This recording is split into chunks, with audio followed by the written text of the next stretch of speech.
think that even our critics would agree that, at the very least, we've been busy. Busy doesn't begin to describe it. In his first 100 days, Barack Obama has passed the biggest economic rescue package ever, rolled out steps to fight foreclosures and buy up toxic bank assets, and launched ambitious drives to overhaul health care and battle global warming. All this while jetting overseas to restore America's battered image. You cannot deny that an extraordinary amount has been done by executive order, by legislation, and just by what he's communicated and what he has said. So at 100 days, how do Americans feel about him? His approval numbers are higher than all his predecessors going back to Ronald Reagan. An APGFK poll found 64% back Obama's performance. And for the first time in 4 years, more think the country's headed in the right direction than in the wrong one. This even though the gravest economic crisis since the Great Depression is far from over. One reason clearly is Obama's offered a clean break with the past, ramping up one war, Afghanistan, even as the Iraq conflict winds down, halting the harsh questioning of terror suspects, even expanding funds for stem cell research. Yet huge landmines lie ahead for Obama's agenda in a Congress that's balking at costly measures to curb greenhouse gases and may yet thwart him on health reform.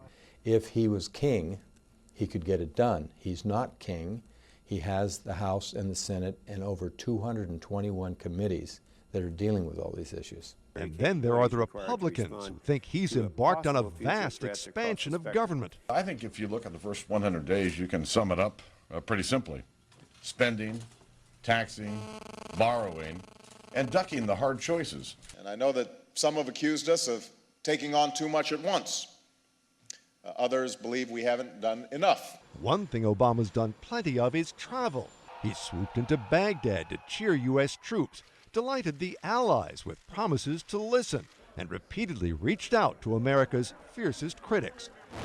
Yet some wonder what he's gotten for it when North Korea launches a missile or Iran won't halt its nuclear program. Here's certainly someone we can deal with, and we can maybe play like a violin.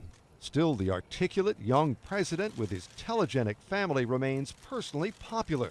That's proven a big source of strength as Obama grapples with a breathtaking array of problems. He's used the bully pulpit to try to persuade America that hang in here with me. We've got some policies. Let's get them working, and let's see if we can turn this thing around. So the best argument for reserving judgment on the new president may well be the very breadth and complexity of the problems he faced on moving in here. Indeed, many Americans would be delighted if Obama is able to solve even a few of these huge problems in 2 terms, let alone 100 days. Mark Smith, The Associated Press, the White House.